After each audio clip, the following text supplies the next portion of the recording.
The envelope trembled in Marco's weathered hands as he read the figure again. $7.5 million. All he had to do was sign. Yet as the billionaire waited across the mahogany desk, Marco slowly pushed the contract away and whispered the word that would change both their lives forever. No. If this story already has you wondering why a struggling single father would turn down millions, make sure to hit that like button and subscribe to our channel for more incredible true stories that will touch your heart. Trust me, you'll want to stay until the very end of this one. It's a journey of sacrifice, redemption, and a decision that will leave you questioning what you would do in the same situation. 3 months earlier, Marco Reyes had been just another face in the crowd of New York City, a 34-year-old widower raising his 8-year-old daughter Lily in a cramped one-bedroom apartment in Queens. The apartment was on the 5th floor of a building with an unreliable elevator, meaning most days involved carrying groceries up several flights of stairs after an exhausting day of work. The walls were thin enough that they could hear their neighbors' arguments, celebrations, and television shows. A persistent water stain spread across their bathroom ceiling, growing larger with each heavy rain, despite Marco's repeated requests for repairs. Each morning began the same, waking at 5 a.m. to the harsh beep of his alarm clock, forcing himself out of the fold-out couch where he slept so Lily could have the bedroom to herself. He would shower quickly in lukewarm water, then prepare Lily's lunch, usually a peanut butter sandwich, an apple, and whatever snack had been on sale that week. He'd wake her gently at 6, help her dress and brush her teeth, then drop her at his elderly neighbor Mrs. Gonzalez's apartment before rushing to catch the 6:45 subway for his first job as a hospital janitor. The subway was always crowded, bodies pressed together in uncomfortable intimacy as the train lurched between stations.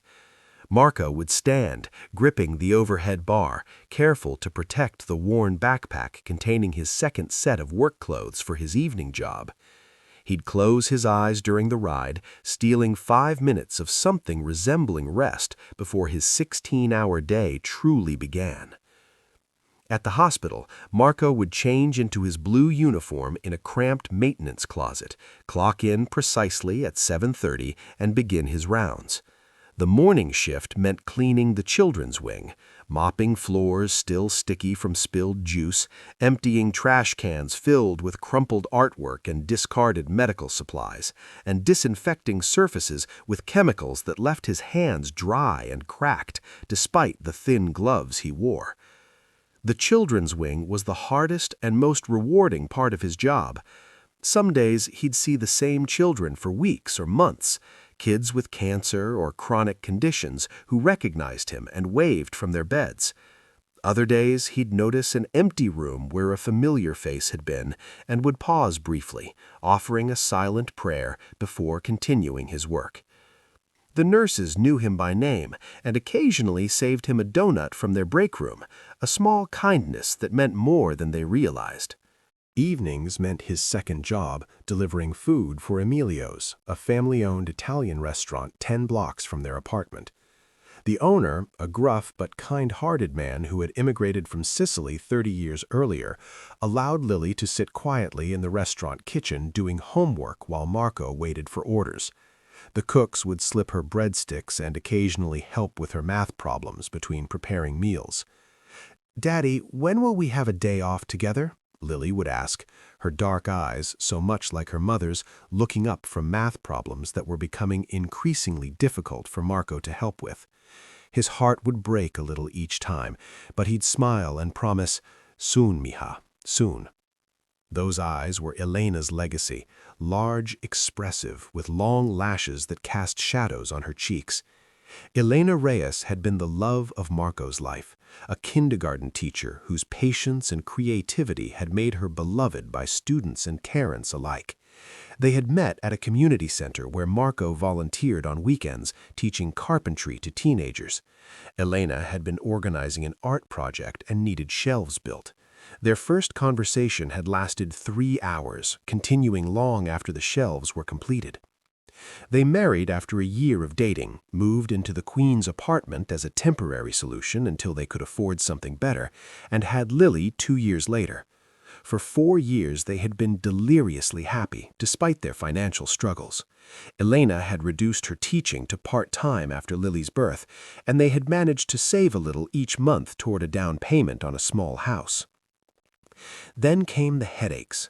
Elena dismissed them at first: stress, lack of sleep, the normal fatigue of a working mother. When she collapsed while teaching her class, the diagnosis was swift and devastating: a cerebral aneurysm, dangerously positioned. The surgery was risky but necessary. Marco remembered sitting in the hospital waiting room for 11 hours, praying in both English and Spanish, making deals with God, promising anything if Elena would survive. She had survived the surgery, but complications followed. 3 weeks in intensive care, 2 more surgeries, specialists called in from other hospitals. Through it all, Marco had sat by her bed, holding her hand, telling her about Lily's day, about plans for the future, about the house they would buy when she recovered. Their savings disappeared within days. Friends from Elena's school organized fundraisers. Marco's parents sent what little they could from Mexico. Elena died on a Tuesday morning in early spring, with cherry blossoms visible from the hospital window. Marco had been telling her about Lily's drawing of their family when the monitors began to sound their alarms. The medical team had rushed in, and Marco had been ushered to the hallway where he stood, numb with disbelief, as a doctor eventually emerged to tell him what he already knew from the expression on her face. The medical bills had drained their modest savings, and the life insurance barely covered the funeral. Since then, Marco had been treading water, working 80-hour weeks just to keep their heads above the rising tide of rent increases, school expenses, and the asthma medication Lily needed. The asthma had developed shortly after Elena's death, as though grief had manifested physically in her small body. Nights were the hardest. After putting Lily to bed, Marco would sit at their small kitchen table, sorting bills into piles. Must pay immediately, can delay until next paycheck, and the growing stack of collection notices he had no way to address. Some nights, he would take out the small photo album they had managed to save and look at pictures of Elena, her graduation from teaching college, their wedding day, holding newborn Lily in the hospital. He would trace her face with his fingertip, careful not to smudge the images, and whisper updates about their daughter's progress. The hospital where Marco worked was one of the most prestigious in Manhattan. New York Memorial, a sprawling complex of gleaming buildings where the wealthy and well-connected received treatment from world-renowned specialists. As a janitor, Marco existed in a parallel universe within those walls, invisible to most patients and doctors, despite wearing the same ID badge they did. Each night he would clean the executive offices on the top floor, emptying trash bins filled with discarded coffee cups from expensive cafes, and wiping fingerprints from glass doors that separated worlds he could never access. He took pride in his work, despite its menial nature, ensuring that every surface gleamed, every floor shone, every bathroom was immaculate. His supervisor had commented more than once that Marco cleaned the executive offices as though preparing them for a presidential visit. "They don't notice and they don't care," the supervisor had said. "Why bother?" Marco had simply shrugged. "I notice. I care." It was there, while polishing the brass nameplate of the CEO's office, that Marco first encountered Harrison Wells. The nameplate read, "Harrison Wells, chairman of the board," and Marco had been carefully removing a smudge when the door opened unexpectedly. Wells was a legend in the medical technology world, a billionaire who had revolutionized cancer treatment equipment and now served as the hospital's primary benefactor. His company, Wells Medical Systems, had developed imaging technology that could detect tumors at earlier stages than ever before, saving countless lives.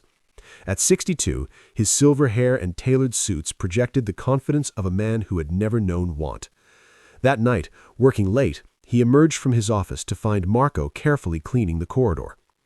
"You missed a spot," Wells said, pointing to a scuff mark on the floor.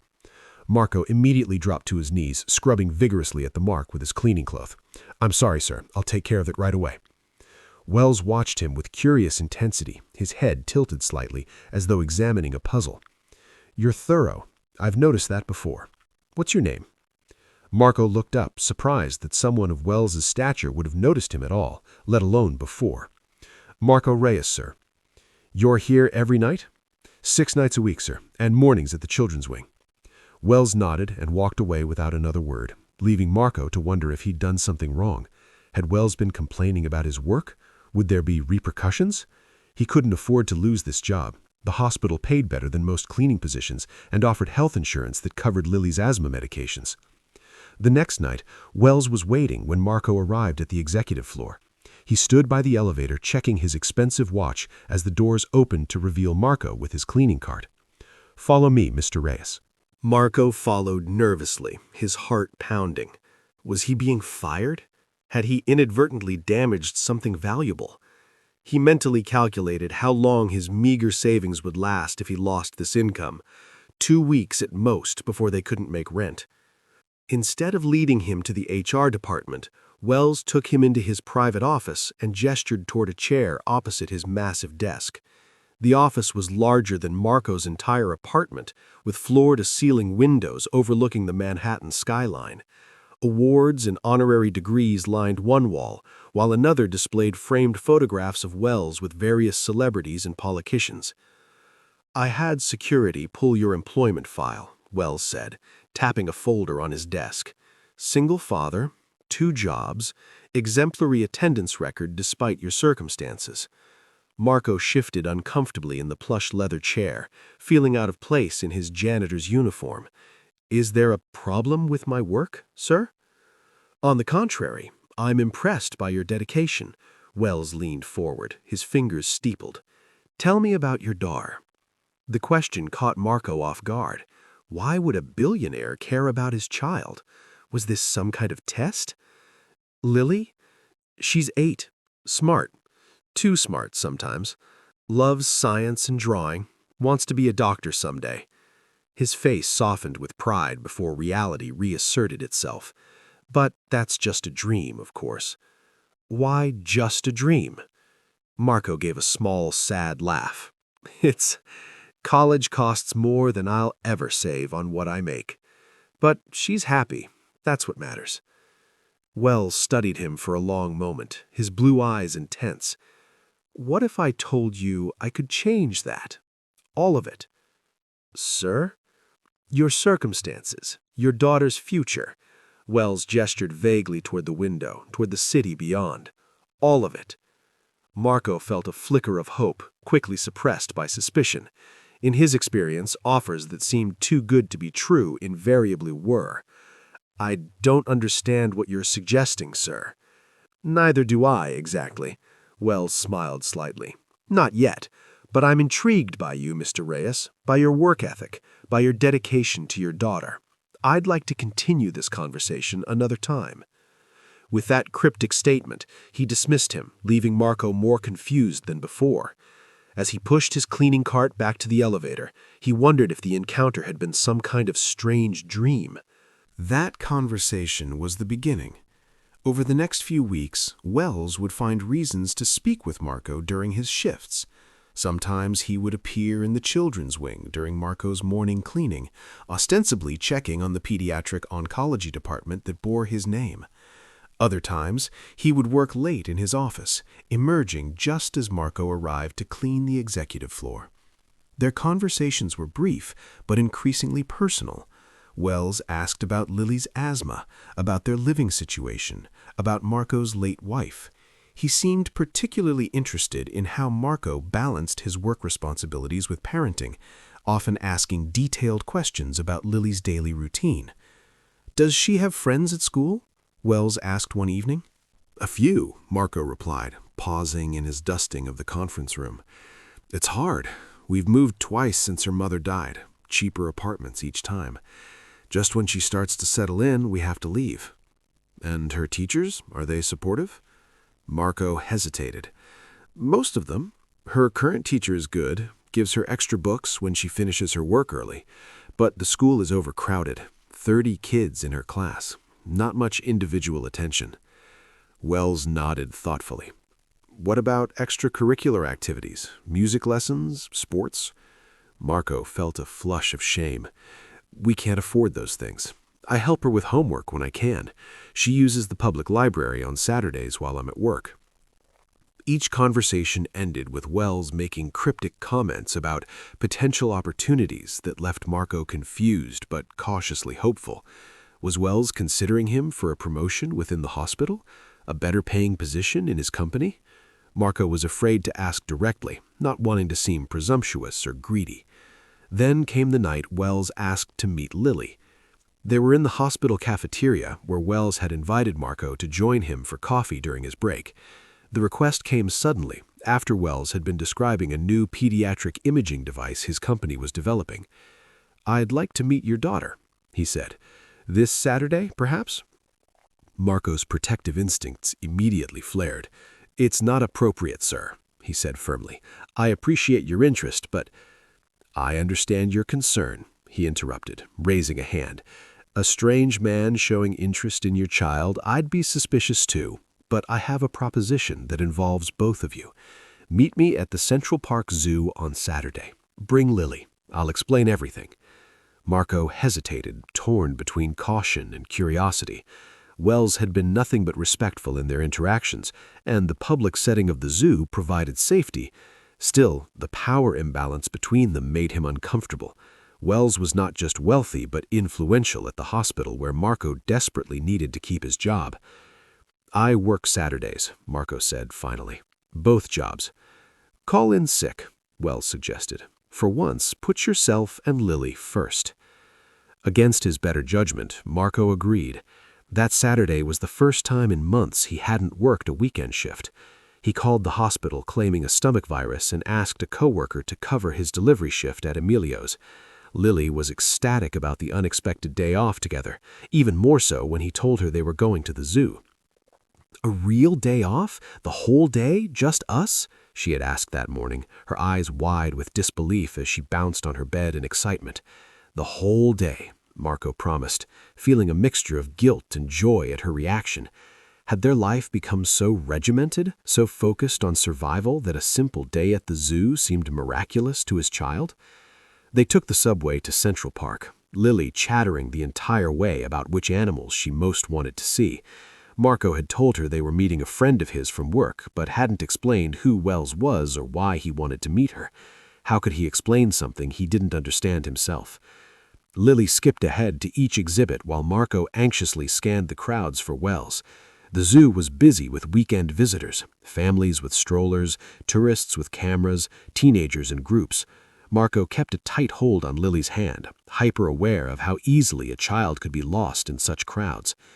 They found him by the sea lion pool, dressed casually in jeans and a sweater that probably cost more than Marco's monthly rent. Without his business suit, Wells looked different, more approachable, less intimidating. He smiled when he saw them, waving them over to where he stood watching the sea lions bark and dive. "You must be Lily," he said, crouching slightly to meet her at eye level. "I'm Harrison. I work with your dad." Lily regarded him with the frank curiosity of childhood. "Are you a janitor too?"